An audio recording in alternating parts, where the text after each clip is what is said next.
Bom dia, eu quero cumprimentar todos os amados irmãos e irmãs com a paz do nosso Senhor Salvador Jesus Cristo. Com muito bom dia, amados irmãos, eu quero nos convidar para juntos realizarmos este grande clamor nesta manhã de sexta-feira, dia 12 de abril de 2024. Glória a Deus, aleluia. E eu quero lhe dar uma direção debaixo da graça, do poder do Espírito de Deus. Eu quero dizer para todos os irmãos, amigos, a você que sofre de uma enfermidade, desenganada pelos médicos, a você que precisa de ser feliz, a você que precisa de uma libertação, a você que precisa de uma porta aberta, a você que precisa de uma vitória vindo das mãos de Deus. Olha, existe 4 armas que a Bíblia nos ensina que não pode faltar na nossa vida. Essas 4 armas não tem para macumbaria, não tem para feitiçaria, não tem para as más conversação, não tem para inveja, não tem para maldição. Pode se levantar todos os demônios do inferno, se você estiver debaixo dessas 4 armas que eu vou dizer agora, nenhum mal pode te alcançar, porque você está sobre a potente, a resistente e invencível mão de Deus. Ô glória, ô glória. Primeira arma, ô glória, vigilância. Segunda arma, oração. Terceira arma, a palavra de Deus. Quarta arma, o jejum. O jejum é o sacrifício que eu estou massacrando a minha carne, queimando todo o meu desejo carnal, queimando ela para que, para mim, ó, submeter a presença de um Deus vivo na minha vida. Para me submeter um Deus vivo da minha vida, eu tenho que estar massacrando toda a carne, eu tenho que estar fugindo da presença do pecado. Amados irmãos e irmãs, servos e servas, abriremos nossas Bíblias em 1 Reis 17, do versículo 8 ao fortificar no versículo de número 14. Assim diz a palavra do Senhor. Então veio a ele a palavra do Senhor dizendo: levanta-te e vai à cidade de Sarapta, de Edom, e habita ali. Eis que eu ordenei uma mulher viúva para te sustentar. Este versículo número 8, que é a peça-chave desta pregação. Esse versículo número 8 é que é a base de todo o início dessa pregação. Versículo de número 10. Então ele se levantou e foi a Sarapta, e chegando à porta da cidade, eis que estava ali uma mulher viúva apanhando lenha. E ele a chamou e disse, dizendo: traz um pedaço de pão. A mulher respondeu: num vaso um pouco de água para me beber. E indo ela a buscar ele, ou chamou, e lhe disse: traz-me agora também um bocado de pão da tua mão. Aí é o profeta Elias pedindo pão e pedindo água, uma viúva. Porém ela disse: vive o Senhor teu Deus, que nem um bolo eu tenho, senão somente um punhado de farinha numa panela e um pouco de azeite numa botija. Vês aqui, apanhei 2 cavacos e vou preparar para mim e para o meu filho, para que comamos e morremos. E Elias disse: não temas, vai fazer conforme a tua palavra. Porém, fazer disso primeiro para mim um bolo pequeno, trazer para fora. Depois fará para ti e para o teu filho. Versículo de número 14. Porque assim diz o Senhor de Israel: a farinha da panela não acabará, e o azeite da botija não faltará, até o dia em que o Senhor mandar chuva na terra. Amados irmãos e irmãs, servo e serva, é muito fácil de entender o que o Senhor estava passando, a ordenância que o Senhor deu ao profeta Elias: vai à cidade de Sarepta e lá você vai encontrar uma viúva. Só que essa viúva era pobre demais em vista humana, pobre demais em vista terrestre e terráquea, mas em vista espiritual não. Olha o que ela disse: conforme a vontade do Senhor. Deus poderia ter levantado um fazendeiro ou uma fazendeira. Deus poderia ter levantado alguém rico para poder sustentar aquela viúva, mas o Senhor não fez. O Senhor não fez. O Senhor levantou para sustentar aquela viúva. O Senhor levantou para sustentar o profeta Elias. O Senhor levantou uma viúva. O que é que eu aprendo aqui? Não adianta ter montanha de dinheiro em casa, não adianta ter montanha de joia, não adianta ter montanha de bens materiais em casa. Se você não tiver Deus, essa montanha de bens material nada vale nada. Agora vocês prestem atenção. A situação de Israel naquela época e todas as adjacências era caótica. Não tinha água, não tinha comida, não tinha nada como sobreviver. A seca tinha instalado devido ao rei Acabe e da rainha Jezabel. Naquela época Israel estava dividido. De manhã eles levantavam o altar de sacrifício do Deus vivo de Israel.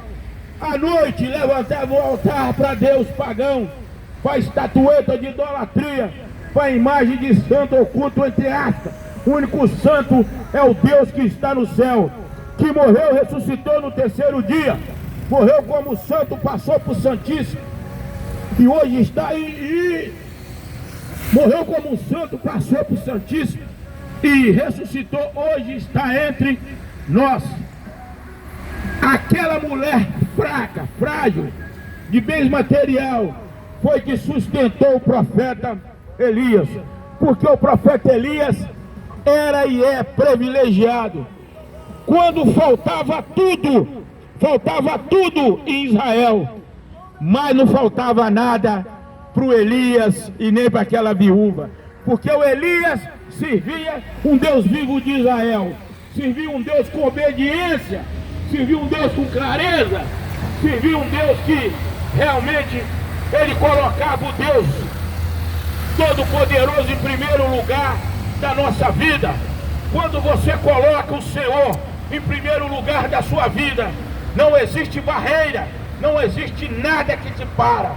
Aqui em Governador Valadares, em Minas Gerais, tem um pico chamado Pico da Ibituruna, um dos mais altos, aonde ocorre sempre campeonato de paraglide, campeonato de asa delta.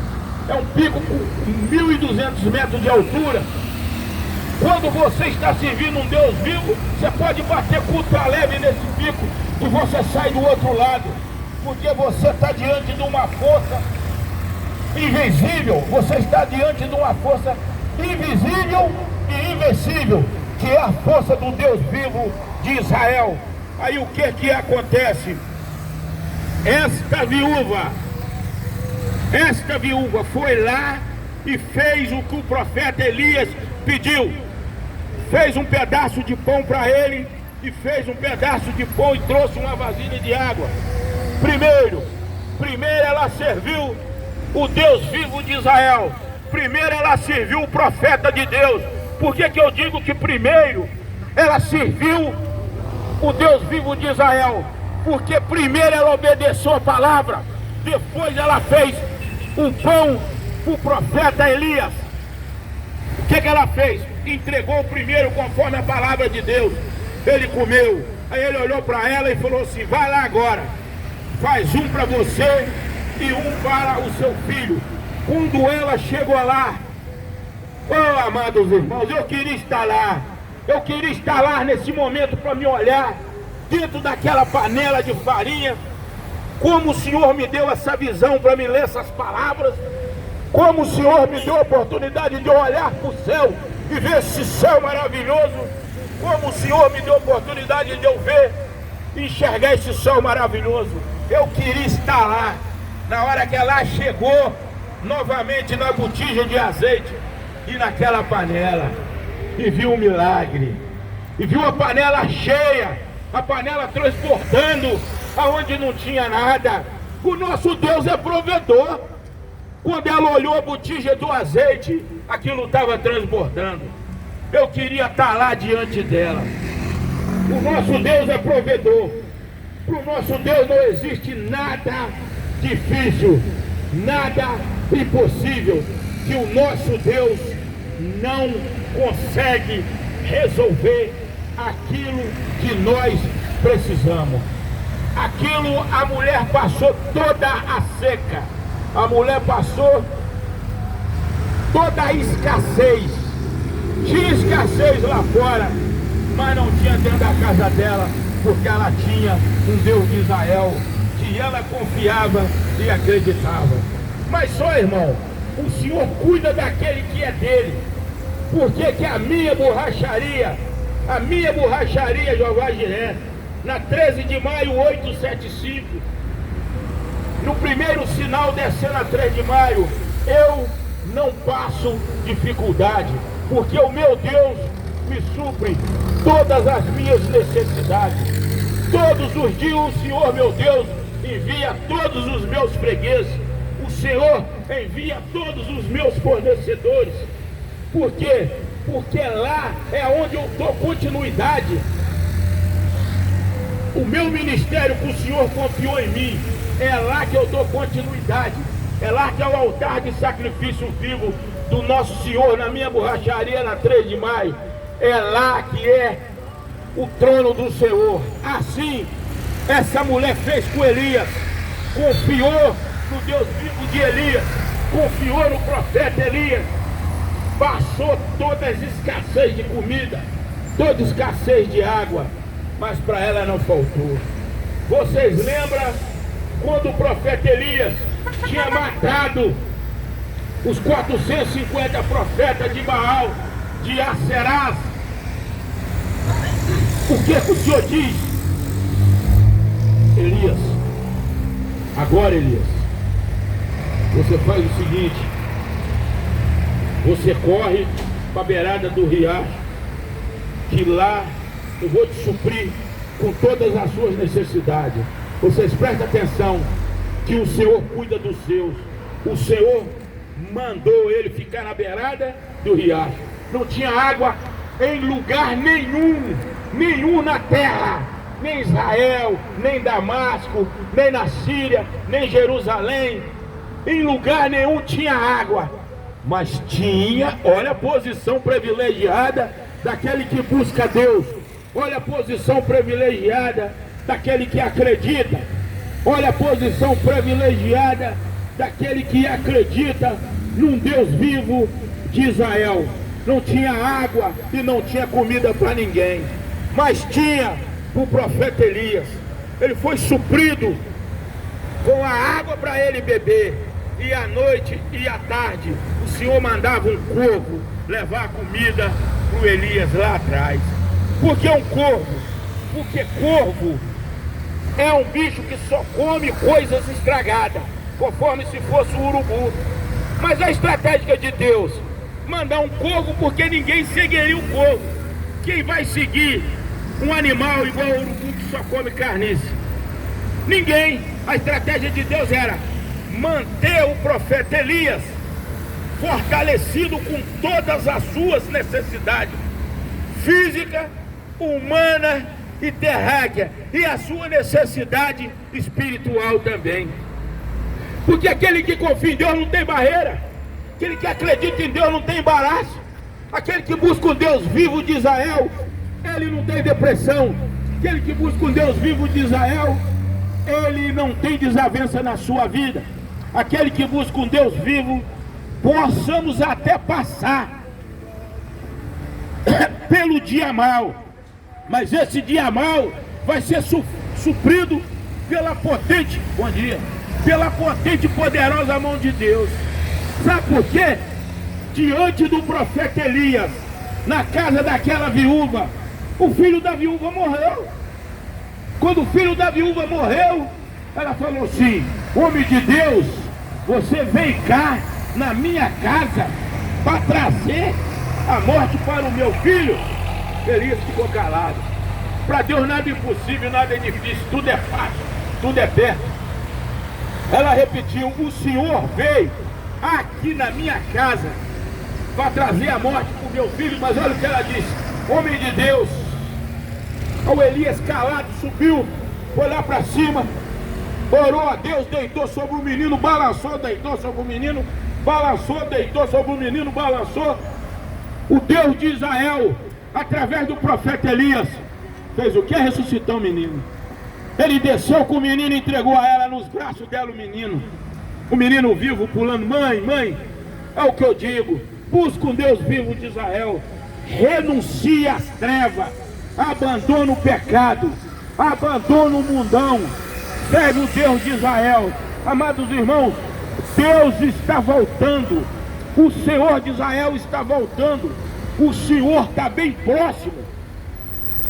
Renuncia dos seus pecados, abre mão do seu mundão, sai fora de todas as coisas que contaminam a presença de Deus na sua vida. Afasta da idolatria, afasta da feitiçaria, afasta do voodoo, afasta do olho grande, afasta da inveja, afasta da contenda, afasta de roda de pessoas com palavra de maldicência, afasta de tudo que é ruim, porque o Senhor está voltando. Procura uma igreja, se converte a Cristo Jesus, porque o Senhor está voltando.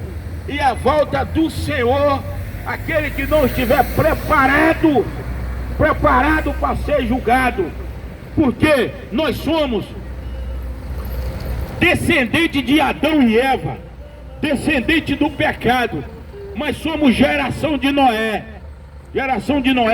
Todos nós seremos julgados e responsabilizados pelo todos os nossos atos aqui na terra, seja atos bons, seja atos ruins. Nós vamos ser levados a julgamento. Quando o nosso Senhor descer, ficará entre as nuvens, do lado direito estará o nosso Senhor Jesus Cristo, o nosso advogado. No centro está o nosso Senhor Deus Pai, e do outro lado o diabo jogando as nossas travessuras, os nossos pecados, a nossa vida imprópria dos caminhos daquele que serve o Senhor. Toda língua se confessará,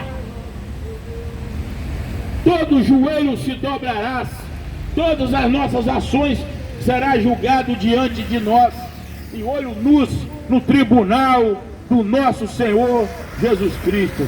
Amados irmãos, procura uma igreja séria, procura um pastor sério. Não estou dizendo que todas as igrejas não são sérias, todos os pastores não são sérios, são, mas procura aquela igreja que prega remissão de pecado, salvação da sua alma, fugindo da presença do mal. E assim o profeta Elias ressuscitou, através do Deus vivo de Israel, o filho daquela mulher. Ao Senhor disse: a sua missão, profeta Elias, está cumprido. Aí sai o profeta Elias em direção novamente a Israel. Aí está, amados irmãos, o Senhor não procura os capacitados, mas capacita os seus escolhidos.